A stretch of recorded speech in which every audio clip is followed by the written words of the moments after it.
Hola, mi nombre es Samuel Rico, pastor de Nova. Nova es una iglesia cristiana en Jalapa, Veracruz, y nuestro propósito principal como iglesia es reunirnos alrededor de la palabra de Dios. Creemos que Dios a través de su palabra es como transforma a su pueblo. Nos llama a creer, a arrepentirnos, a amar lo que antes aborrecíamos, a aborrecer lo que antes amábamos. Y entonces, antes de empezar con esta prédica, déjame recordarte un par de cosas. El propósito principal para subir estas predicaciones en línea es para aquellos comprometidos con una iglesia local que no pudieron asistir por cualquier razón a su iglesia este domingo. Estas predicaciones son un recurso para nosotros, para poder crecer, para poder escuchar la palabra de Dios. Sin embargo, creemos que un cristiano no puede existir sin una iglesia. Creemos que el contexto bíblico en el cual el cristiano crece y se sustenta como cristiano por la gracia de Dios es a través de su iglesia local, sometiéndose a un liderazgo local, amándose unos a otros, sirviéndose unos a otros, perdonándose unos a otros. Un cristiano no puede vivir su vida cristiana simplemente consumiendo predicaciones en una pantalla de su televisión, de su computadora. Entonces te animamos a comprometerte con una iglesia local. Si no pudiste asistir a una iglesia este domingo, nos da gusto que estés viendo este video. Disfrútalo, nuestra oración es que te sea de bendición.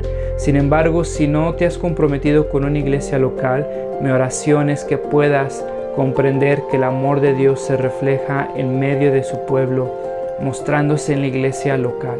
Nuestra oración es que Dios siga transformando nuestro país, que el evangelio siga siendo proclamado, que la sana doctrina siga expandiéndose en nuestras iglesias y cada vez más cristianos podamos adorar a ese Dios soberano que nos ha mostrado su gracia a través de Cristo a pesar de lo que somos. Hay un grupo de relatos en el Nuevo Testamento que se llaman o que se agrupan, que se conocen como los dichos difíciles de Jesús. No sé si has escuchado de esta agrupación de relatos. El día de hoy vamos a ver un relato que está dentro de estos dichos difíciles de Jesús. Ahora, se llaman dichos difíciles de Jesús no porque son complicados de entender, sino porque son muy fáciles de entender. Sin embargo, son muy difíciles de recibir. El día de hoy vamos a ver que Jesús divide, y estoy convencido que lo que vamos a ver hoy va a empujar mucho de las convicciones que muchos de nosotros tenemos, que estamos convencidos que son cristianismo y sin embargo no lo son. Estoy convencido que el día de hoy este dicho difícil va a incomodarnos en ciertas áreas de nuestra vida cristiana que pensábamos que nuestra cultura de iglesia, nuestra experiencia de iglesia, de cristiano, soportaba, y sin embargo Jesús hoy va a ir en contra de mucho de eso. ¿Sabes? Jesús divide y necesitamos estar preparados. ¿Sabes? Si has escuchado de los fuegos de Los Ángeles la semana pasada, muchísima parte de la ciudad se quemó. Y algo que confundía a las personas era que decían que la gente no estaba preparada para eso. No había reservas de agua y no se podían explicar cómo es que las reservas de agua habían desaparecido. Le podríamos echar la culpa al calentamiento global, pero tuvieron un año para poder recaudar agua. Era posible poder hacerlo. Sabes, en Los Ángeles hay leyes estrictas para la conservación del agua. Solo puedes utilizarla 15 minutos continuos. Está cerrada, no puedes llenar tu cisterna de 9 a 4 diario. Esos suministros están cerrados. Lo que tengas de agua en tu tinaco o en tu tanque es lo que podrías haber usado. Y sin embargo, salió hace un par de días reportes del consumo de los famosos en Los Ángeles. Y salió el nombre de las Kardashians. Salieron 9 millones de litros de agua usados el año pasado, más de 18 veces el consumo de una familia normal. Más de 18 veces el consumo de una familia normal. Tenían cisternas, jacuzzis, piscinas. Y sabes, fueron tomados por sorpresa. Sus casas destruidas, muchísimo de la ciudad destruidos, no tuvieron los suministros de agua para poder afrontar ese fuego, y entonces la gente estaba angustiada. ¿Qué va a pasar? ¿Qué van a hacer estos pobres actores? Tal vez tengan los recursos para construir una casa más grande. Pero sabes, ninguno de nosotros podría soportar o reponerse de algo tan fácil, ¿no es cierto? El día de hoy Jesús nos va a decir que fuego viene, que el fuego divide y necesitamos estar preparados. ¿Cómo vas a estar preparado? Quiero que veas que checamos, organizamos y saldamos. Checamos el clima, organizamos prioridades y saldamos nuestras deudas. Imagínate que eres uno de los ciudadanos de Los Ángeles y no es que el fuego te agarró por sorpresa. Alguien te anunció que viene fuego. Y sabes, hay 3 cosas para estar preparado.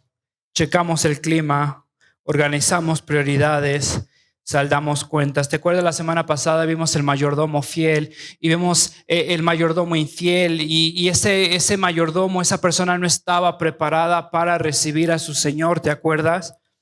Versículo 35 de Lucas 12: manténganse listos con la ropa bien ajustada y las lámparas encendidas. ¿Cómo es que checamos el clima? No sé si esta semana terminaste mareado, confundido por el clima de Jalapa. Yo el viernes, creo que el viernes, ya ni sé, el jueves me estaba muriendo de frío, y después al próximo día tenía muchísimo calor y me daba risa porque todos ahí los vecinos nos estábamos viendo en la azotea colgando todo lo que se nos mojó en la semana. Sabes, el clima de Jalapa es muy confuso, ¿no es cierto? No es tan confuso en los tiempos de Jesús. Del versículo 54 al 56, fíjate lo que Jesús nos dice en el versículo 54, cuando ustedes ven, y empieza a hablar del clima. Es bastante interesante. Jesús estaba hablando de que iba a llegar, de que el mayordomo infiel no estaba preparado para su llegada, y entonces a esa misma gente les empieza a hablar del clima. Y entonces dice: cuando ustedes ven, y habla del clima que viene del oeste y del clima que viene del sur. Y Jesús les dice: cuando ustedes ven el viento que llega desde el oeste, saben que va a haber lluvias. Ahora, si recuerdas tu mapa, si pasaste ahí geografía, yo creo reprobé, pero no importa, chequé ahí en Google y recordé un poco. Está Israel, y está al oeste de Israel está el Mediterráneo.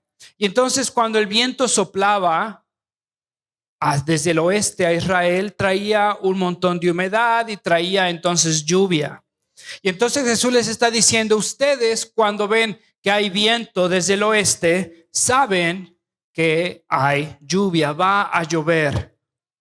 Sabes, en Jalapa no sabemos, checamos el clima cada rato, pero nos miente. Yo me siento engañado por el clima.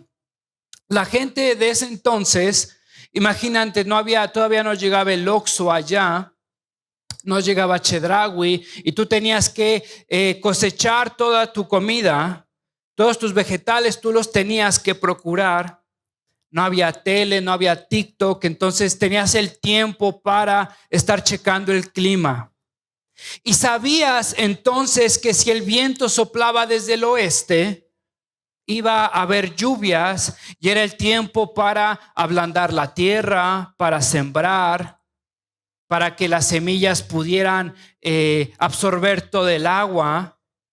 Y Jesús dice, cuando ustedes ven el viento desde el oeste, saben que hay lluvia, pero cuando ustedes ven que el viento viene desde el sur, en el sur está Egipto, en el sur está el desierto. Y dice, cuando el viento viene desde el sur, trae consigo calor. Entonces imagínate que estás cosechando unos tomatitos, unos chiles, y sabes que va a haber una sequía. Y estás ahí afuera. De hecho, no sé si has escuchado los almanaques. Chance y a ti te tocó escuchar de los almanaques. Las personas que cosechan tenían un registro del clima durante los años. Y así ellos podían pronosticar cómo era el clima, cómo fue el clima el año pasado. Y entonces, en base al clima del año pasado, podrían ellos ahí calcular tiempos de humedad, tiempos de sequía. Imagínate que estás cosechando la comida que va a ser tu sustento el próximo mes y sientes un viento del sur. Entonces tendrías que estar preparado, ¿no es cierto? Tendrías que recoger tus cosechas, tendrías que procurarlas, tendrías que cuidarlas. Si sabes que va a haber mucha lluvia, no quieres que se ahoguen. No quieres desperdiciar todo ese tiempo cosechando, sembrando. Y estas personas eran expertas en leer el clima. Estas personas eran expertas en distinguir un viento sureño de un viento del oeste.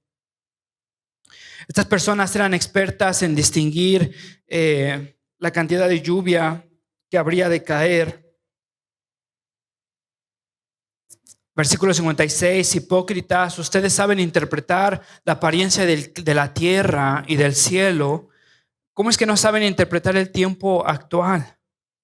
¿Sabes? Jesús había estado haciendo milagros a diestra, siniestra. ¿Te acuerdas ahí en Lucas 7, en Lucas 11? Jesús había estado resucitando muertos, sanando enfermos. Lucas 4, versículo 18, ¿te acuerdas cuando Jesús cumple una profecía y les anuncia, literalmente les anuncia que va a cumplir la profecía de Isaías? Me han enviado a proclamar libertad a los cautivos, dar vista a los ciegos, a poner en libertad a los oprimidos, a pregonar el año del favor del Señor. Jesús entra a la sinagoga, abre Isaías, les lee esta profecía. Fíjate lo que pasa en el versículo 21. Hoy se cumple esta escritura en presencia de ustedes. Les está diciendo, aquí estoy. Les ha dado señales. Ha probado que Él está cumpliendo promesas. Y sin embargo, estas personas son incapaces de reconocer quién está entre ellos. No están listos. Va a venir el divisor, va a venir el fuego que prueba los corazones y ellos no están listos. Porque saben distinguir el viento, pero no saben distinguir las promesas de Dios. Jesús está en medio de ellos, les ha cumplido promesas, profecías, y sin embargo se han mostrado ciegos. Sabes, es interesante que muchos de nosotros estamos obsesionados con entender versículos oscuros de la Biblia, complicados. Y entonces vemos, yo me acuerdo que tenía un amigo que estaba convencido que Obama era el anticristo. Y después Trump. No, y después Papa Francisco. Y chance yo me imaginaba, chance ellos se van a juntar y van a hacer el dragón, no sé qué onda se estaba imaginando este amigo. Pero sabes, hay cristianos que están viendo señales en todos lados. En todos lados ven señales según ellos. ¿Te acuerdas? Jale nos decía Mateo 26, Jesús dice, nadie sabe la hora ni el día. Mateo 24, 6, ustedes oirán de guerras, de rumores de guerras, pero procuren no alarmarse, es necesario que esto no suceda, que esto suceda, pero no será todavía el fin, se acerca el tiempo. ¿Sabes? ¿Has escuchado de guerras y rumores de guerras? Jesús te dice, tranquilo, nadie sabe la hora. Es necesario que esto se cumpla. Y te está diciendo, voy a venir. Ahora te hago una pregunta, ¿estás preparado para su llegada? ¿Sabes leer las señales de su palabra? No en versículos complicados, en lo que la iglesia ha de ser, de cómo ha de comportarse, cómo es el carácter cristiano. ¿Sabes? Hay cristianos que no saben qué trabajo tomar y están tratando de pescar señales por todos lados para ver si es la voluntad de Dios este trabajo o no. ¿Sabes que puedes leer su palabra y puedes leer que el cristiano no es controlado por el dinero? Puedes leer que somos controlados por el Espíritu Santo, que somos llamados a ser generosos, a dar testimonio del Evangelio. ¿Será que eso, claro, te podrá ayudar a discernir si ese trabajo es o no es? Sabes, muchos de nosotros estamos angustiados de pensar si esa persona es o no es para mí y queremos y oramos que Dios nos lo muestre en un, se me fue la palabra, el arco iris. Estaba teniendo un infarto cerebral. Yo estoy bien. Oramos que Dios nos muestre señales. ¿Sabías que su palabra es bastante clara? No se unan en yugo desigual, no sean controlados por sus deseos carnales, pongan todo en oración, echen sus ansiedades a Cristo porque Cristo cuida de ustedes. Vemos en la Biblia cuál es el propósito del matrimonio: glorificar a Dios, servir a su iglesia, expandir el reino. ¿Será que eso te podrá ayudar más que un arco iris? Sabes, muchos de nosotros somos mejores leyendo el clima que discerniendo la voluntad de Dios. Jesús dice, hipócritas, ¿ustedes saben leer arcoíris? Ustedes saben discernir ahí el clima, pero no saben discernir la voluntad de Dios, las señales claras que Dios les ha dado. Checamos el clima, organizamos nuestras prioridades. Sabes, en estos fuegos de Hollywood que estaba viendo, me llamó la atención la historia de un actor. Este actor dice que es un apasionado por los helicópteros, y por fin se compró un helicóptero. No era nada barato ese helicóptero y era relativamente nuevo antes de que los fuegos llegaran a su casa. Y dice que lo que más amaba era ese helicóptero. Había aprendido, había tomado clases para poder volar ese helicóptero. Imagínate, tenido el espacio para tener ahí un helicóptero, había procurado el espacio para poder hacerlo. Y llegan los fuegos y los fuegos están rodeando su casa. Y se da cuenta que no puede salir por aire porque hay ráfagas de fuego, el fuego hace imposible que una nave despegue y tiene que tomar una decisión. O me llevo al helicóptero o salgo vivo. Esta persona, me parece interesante cómo lo describió. Dice en la entrevista que no fue una decisión difícil, fue una decisión más fácil de lo que esperaba. Una de las decisiones más fáciles que tenía en su vida. Porque decía, era morir yo calcinado o tratar de rescatar un helicóptero. Sabes, las crisis en nuestra vida, las dificultades en esta vida, no sé si te ha pasado, organizan nuestras prioridades. Nos damos cuenta lo que es importante o no en nuestra vida. Estoy convencido que en tiempos de enfermedad te ha pasado eso. Se te olvida después, pero te acuerdas cuando te enfermas y dices, Dios, si me sacas de esta, ahora sí. Te das cuenta que estabas desperdiciando tu tiempo en otras cosas, tus recursos en otras cosas. La dificultad tiene la habilidad de enfocar tu vista, de eliminar todo aquello que te está distrayendo, de que te des cuenta cuál es lo más importante en tu vida. ¿Te ha pasado así? Fíjate lo que dice un himno: pon tus ojos en Cristo, tan lleno de gracia y amor, ¿Te acuerdas de esta parte? Y lo terrenal sin valor será a la luz del glorioso Señor.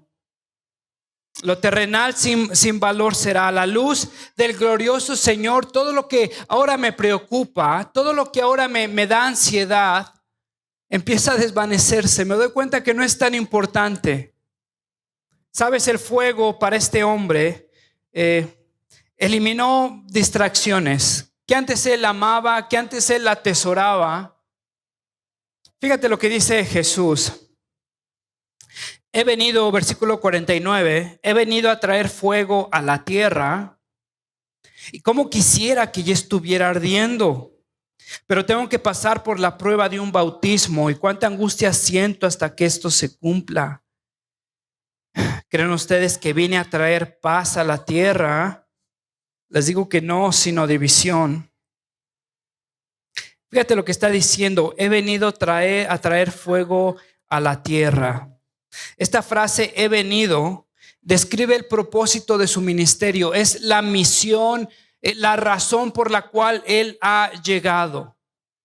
Entonces, cuando alguien te pregunte, oye, ¿para qué ha llegado Jesús? ¿Cuál es el ministerio de Jesús? Fíjate, te está diciendo, he venido a traer fuego a la tierra.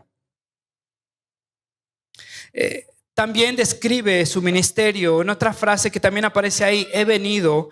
Lucas 5, versículo 32, no he venido a llamar justos, sino a pecadores para que se arrepientan. Describe su ministerio. ¿Para qué viene? Para traer fuego, para llamar a los pecadores. ¿No te llama la atención cómo describe el ministerio Jesús? He venido a traer fuego a la tierra. ¿No te parece muy intenso? ¿No te parece esta onda como muy elevada? ¿Qué pasó con versículos como, porque de tal manera amó Dios al mundo que dio a su Hijo unigénito para que todo aquel que en él cree no se pierda, mas tenga vida eterna? Sabes, Jesús está utilizando una imagen y está utilizando el fuego como aquel instrumento que purifica, que divide. Sabes, cuando pasaron los fuegos ahí en Los Ángeles, quedaron nada más piedras, toda la madera se fue. El fuego consume todo lo que no perdura.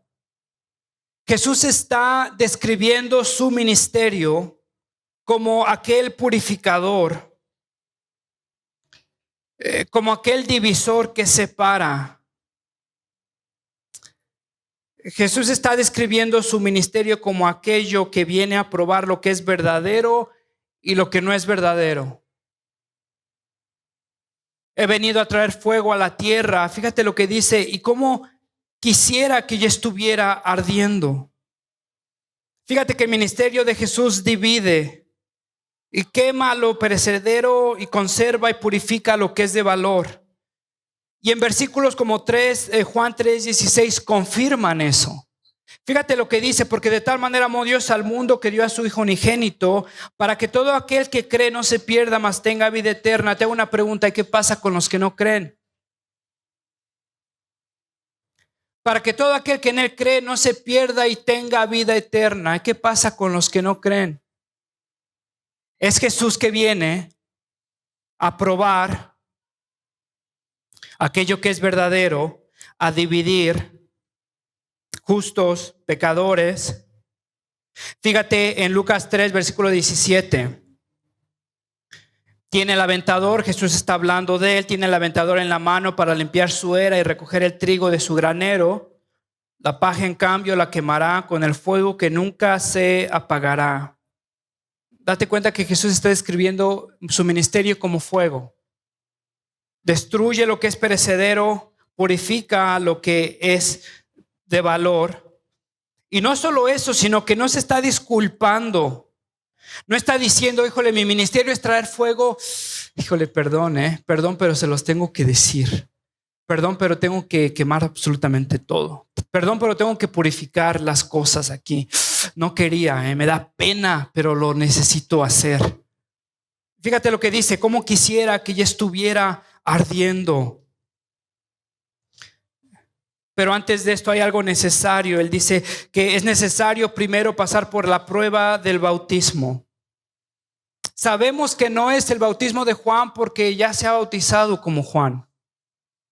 Si vas después a versículos como Salmos 18, Salmo 42, Isaías 8, Juan 2, te das cuenta que está hablando de la ira de Dios. Que se describe la ira de Dios como un mar. Y estos salmistas, estos profetas están describiendo a la ira de Dios como una copa, como aguas inmensas. Jesús está hablando de que ha de ser sumergido en la ira de Dios. Sabes, cuando Cristo sube a la cruz por los pecadores, Él es quien asume el castigo. Y Él es entonces quien es sumergido en la ira de Dios. Y entonces Él te justifica a ti. Jesús está diciendo que quisiera ya juzgar a todos, purificar a todos, dividir a todos. Pero es necesario que experimente la ira de Dios. Y sabes, con la muerte y resurrección de Cristo, nos da su redención, su propiciación. ¿Te acuerdas? Somos redimidos de la condena de nuestro pecado. Somos presentados justos delante de Dios. Somos justificados. Nos da de su espíritu.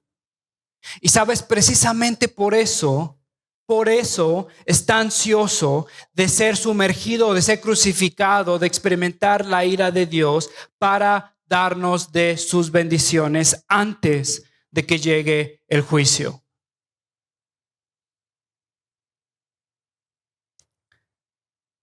Las bendiciones que Él nos da, redención, propiciación, justificación, el Espíritu Santo, terminan aún más por dividir a su pueblo. Ve conmigo al versículo 51. ¿Creen ustedes que vine a traer paz a la tierra? Les digo que no, sino división. Hace unas semanas, ¿te acuerdas? Estábamos predicando Navidad. Ya unos meses. Y te acuerdas que estábamos leyendo Lucas, versículo 2. Capítulo 2, versículo 14 dice: gloria a Dios en las alturas y en la tierra paz. Y sabes, es Navidad, te da así como un sentimiento cálido, así como qué bonito, hay ponche. Gloria a Dios en las alturas y en la tierra paz. Fíjate lo que dice: a los que gozan de buena voluntad. Lucas capítulo 7, versículo 50. ¿Te acuerdas cuando la mujer llega a ungir a Jesús? Jesús le promete paz. Fíjate lo que dice: tu fe te ha salvado, le dijo Jesús a la mujer, vete en paz. En Lucas 8, versículo 48, ¿te acuerdas cuando llega la mujer enferma con un flujo de sangre? Toca a Jesús, Jesús se voltea. Fíjate lo que le dice: hija, tu fe te ha sanado, dijo Jesús, vete en paz. Ahora, ¿sabes qué pasó con las personas que estaban alrededor de la mujer que ungió a Jesús? Había fariseos, había escribas, ¿te acuerdas? Jesús le promete paz a esta mujer, ¿cierto? ¿Y qué pasó con las demás personas? ¿A ellos no les promete paz? A la mujer con flujo de sangre la sana y le dice vete en paz. A ellos no les prometió paz. Fíjate lo que dice Lucas: gloria a Dios en las alturas, en la tierra paz a los que gozan de su buena voluntad. En otras palabras, lo que dice el versículo 51, ¿creen ustedes que viene a traer paz a la tierra? Les digo que no, sino división. No es una contradicción de lo que Jesús está diciendo en estos versículos. Porque sabes, la paz que Jesús trae a la tierra no es una paz sin distinción, no es una paz para todos. Es una paz que divide. Es una paz que gozan los que tienen su buena voluntad. Es una paz que recibió la mujer enferma, la mujer que lo ungió. Y había gente amontonada alrededor de ellos. Sin embargo, la promesa de paz no fue para ellos, ¿cierto? Entonces, cuando leemos versículo 51, nos confronta tal vez nuestro entendimiento cultural de un cristianismo, pero no bíblico.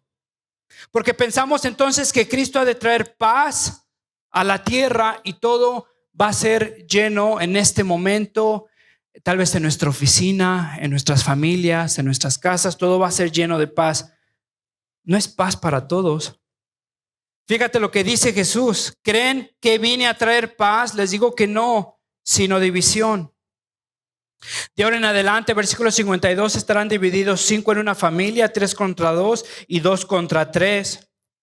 Se enfrentarán el padre contra su hijo y el hijo contra su madre, la madre contra su hija y la hija contra su madre, la suegra contra su nuera y la nuera contra su suegra.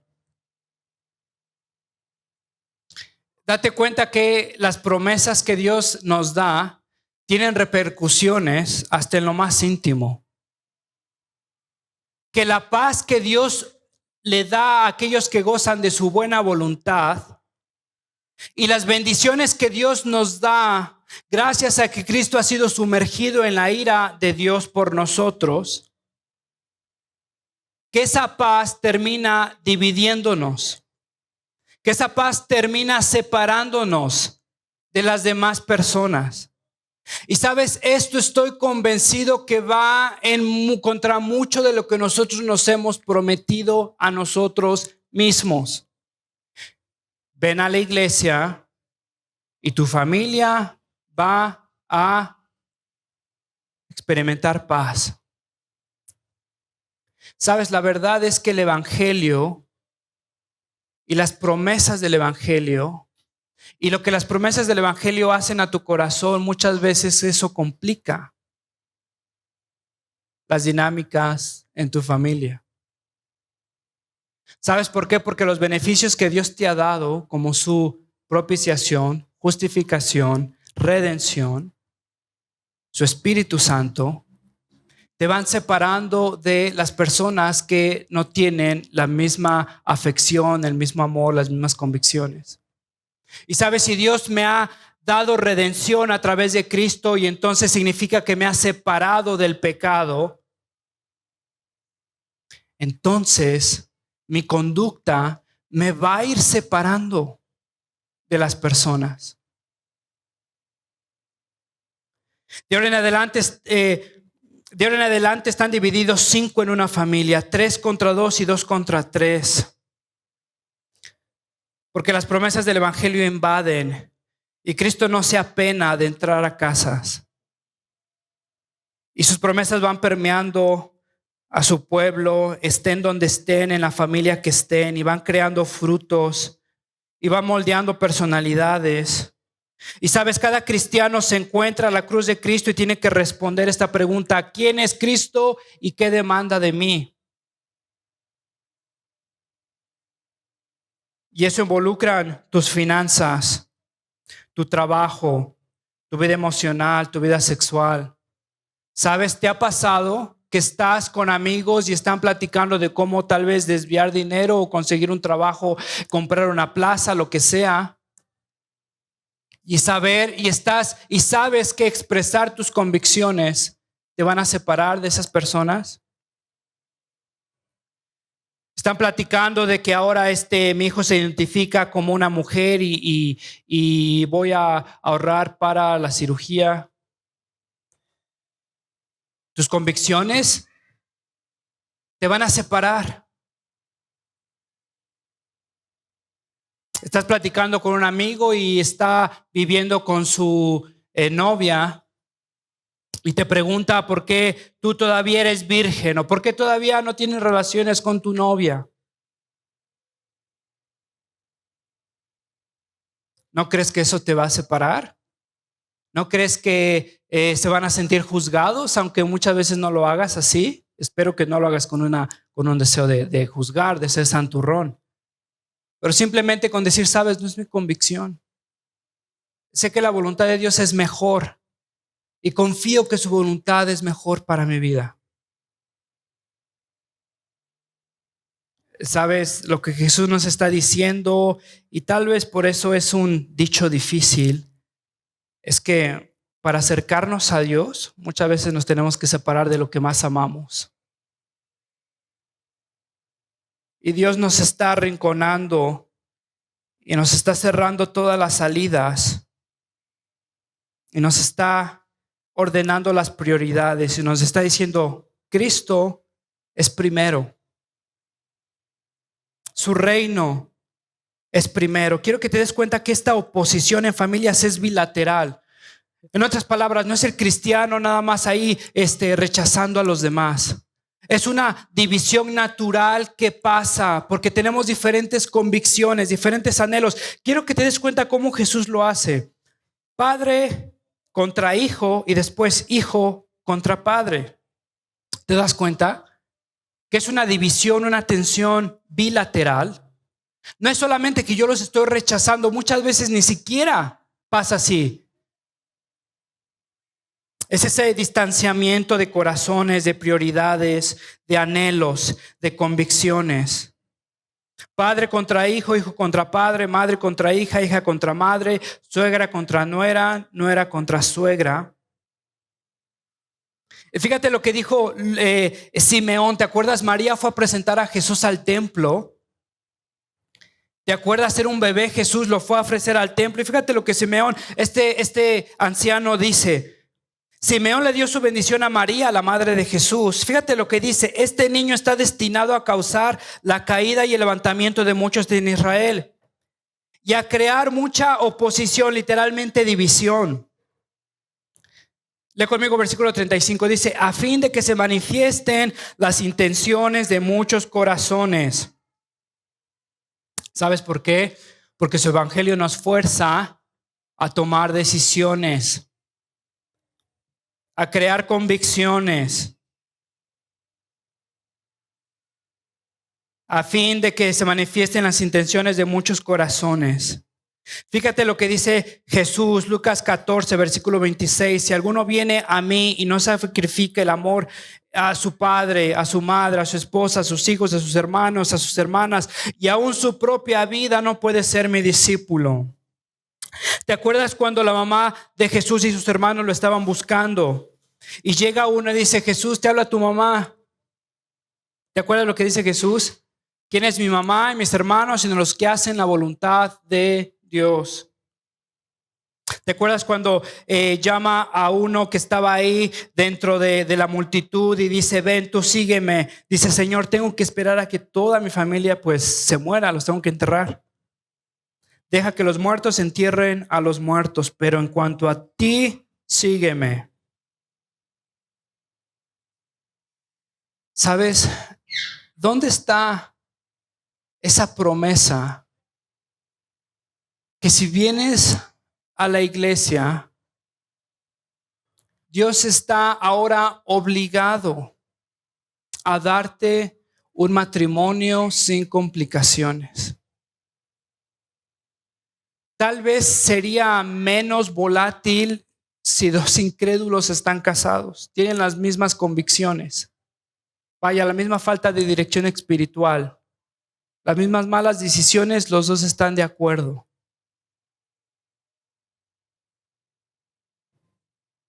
Muchas veces el llegar a Cristo complica tu vida. Y no quiero decir que Dios es incapaz de transformar a tu familia, para nada. Quiero que te des cuenta que Dios ha prometido trabajar en su pueblo. Y si Dios va a trabajar a tu familia, va a transformarte a ti con convicciones cristianas.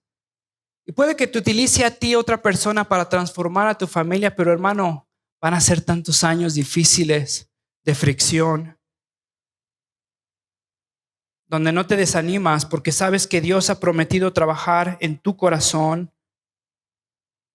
Y si ha de trabajar en tu esposo, en tus hijos, lo va a hacer por su pura misericordia, sin antes trabajar en tu corazón. ¿No es interesante? Parecería que Jesús quiere que vivamos aislados, ¿no? O sea, nos vamos a distanciar de nuestros papás, de nuestros hermanos, nuestras convicciones nos están separando de los demás. ¿Qué significa? Fíjate lo que dice Lucas 18. Jesús le está hablando a sus discípulos Les aseguro, respondió Jesús, que todo el que por causa del reino de Dios haya dejado casa, esposa, hermanos, padres o hijos, recibirá mucho más en este tiempo y en la edad venidera la vida eterna. ¿Te das cuenta? No es que Jesús sea obtuso, no es que no se está dando cuenta que las convicciones que Él te está dando en tu corazón te están separando de la gente. Sin embargo, fíjate lo que te promete, lo que sí te promete. Te promete entonces que todo aquel que por causa del reino haya dejado casa, esposa, hermanos, padres o hijos recibirá mucho más en este tiempo y en la edad venidera. ¿Qué significa? Fíjate lo que dice un autor. Lo costoso de ser cristiano muchas veces y la superficialidad y lo banal que tenemos muchos de nosotros en un cristianismo romántico.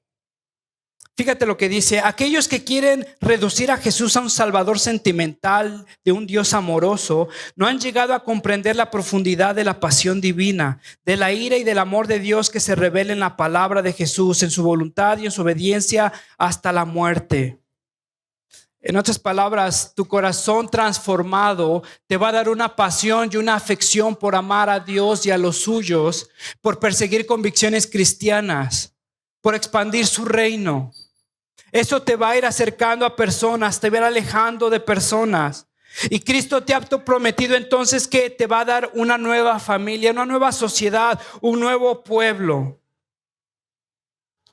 Sabes, muchas veces en la edad romana se tenía la idea de que la familia era primero. Y había poligamia práctica, había homosexuales prácticos, pero siempre cultural era la familia. Era una fachada, la familia es lo más importante. ¿Sabes? Me temo que mucho de eso ha permeado el conservadurismo en el cristiano. Tenemos una fachada de que la familia es primero. Muchas veces incluso primero que convicciones cristianas. Muchas veces no podemos servir a Dios por nuestra familia. Muchas veces no podemos ser más generosos por nuestra familia. Muchas veces no podemos ni siquiera orar por nuestra familia. No podemos acercarnos a Dios por nuestra familia.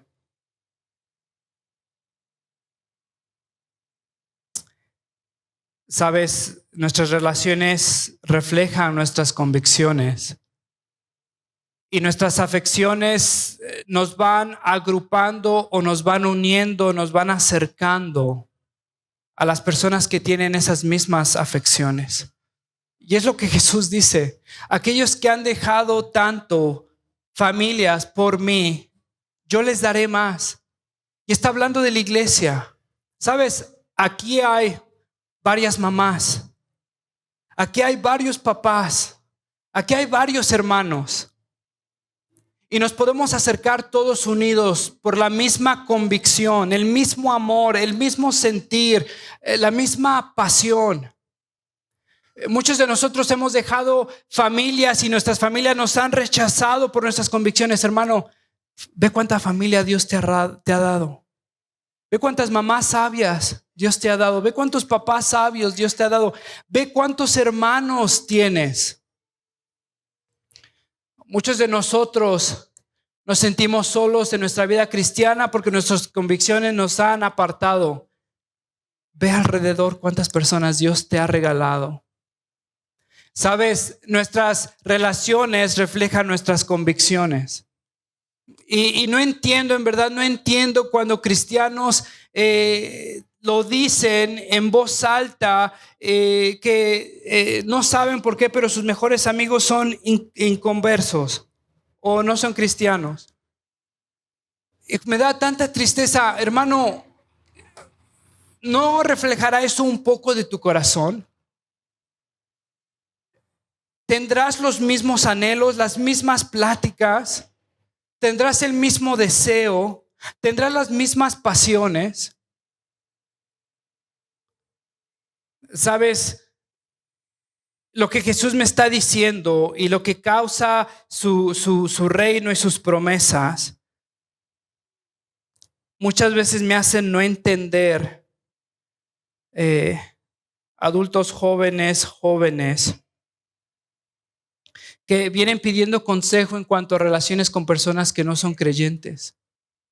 En verdad, no entiendo el corazón de estas personas si se dicen ser cristianos. ¿Qué hay de común con una persona que no ama a Cristo? ¿Qué hay de común con una persona que no anhela a Cristo? Sabes, por lo menos refleja miopía en cuanto al propósito del matrimonio. Porque el matrimonio simplemente no es para no estar solo. Dios lo ha dado para que dos personas movidas por amor, con los mismos deseos de expandir su reino, se sirvan unos a otros mientras están sirviendo a su rey. Y Jesús viene y nos ha anunciado su fuego divisor y nos ha dado promesas que nos dividen, nos ha dado convicciones. Y me pregunto, ¿qué estás pensando? ¿Cómo siquiera piensas que es una posibilidad? Si Dios te ha dado la redención a través de la cruz de Cristo y su resurrección, ¿cómo puedes vivir tu redención teniendo una relación con un incrédulo? No lo sé, tal vez has hackeado algo que necesites tal vez compartir un nuevo truco, una nueva forma. ¿Cómo puedo seguir a Cristo? ¿Cómo puedo expandir su reino si no estoy rodeado de personas que aman a Cristo y su reino? Sabes, mis relaciones reflejan mis convicciones. Mis amistades reflejan mis convicciones. Y sí, es un dicho difícil de Jesús, porque es claro de entender, pero es tan difícil de recibir y aceptar. Checamos el clima, organizamos prioridades y preparamos nuestra deuda, pagamos nuestra deuda. Fíjate lo que dice Jesús: juzguen ustedes mismos. Versículo 58, si tienen cita con un juez, asegúrense de que no deban algo. Qué curiosa historia en este contexto. Está hablando del siervo infiel, no está preparado, nos dice que viene a traer fuego, el fuego va a dividir, nos ha dado sus promesas, está ansioso por cargar la ira de Dios porque nos va a dar sus promesas nos terminen dividiendo aún más nuestras convicciones, nuestras afecciones. Y ahora habla de que antes de prepararse con el juez, antes de presentarse con el juez, necesitamos pagar nuestra deuda. No sea que te lleve por la fuerza ante el juez y el juez te entregue al alguacil y el alguacil te mete en la cárcel. En otras palabras, Jesús va a venir, Jesús te va a pedir cuentas y tus relaciones reflejan tus convicciones. En otras palabras, si Jesús no te ha dividido, chance y estás del otro lado, te dividió pero junto con los otros. Jesús te ha dividido y es inevitable estar dividido. Nos ha regalado un pueblo con la misma pasión, con los mismos deseos, con el mismo anhelo. Y sabes, es imposible, es literalmente imposible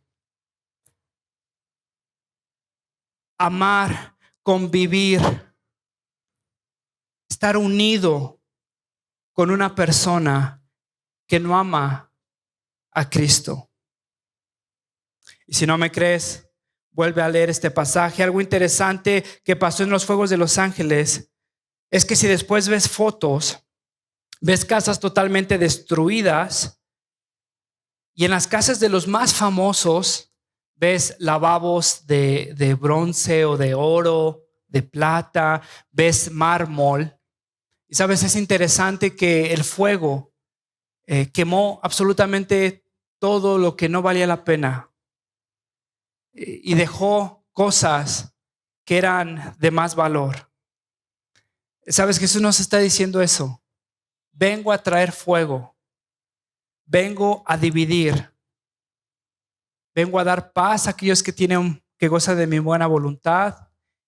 Y vengo a condenar a aquellos que me han rechazado. Mi pregunta, hermano, ¿tus relaciones reflejan tus convicciones? El día de la llegada de nuestro Señor, ¿serás un pedazo de madera? ¿Serás algo probado o purificado por nuestro Señor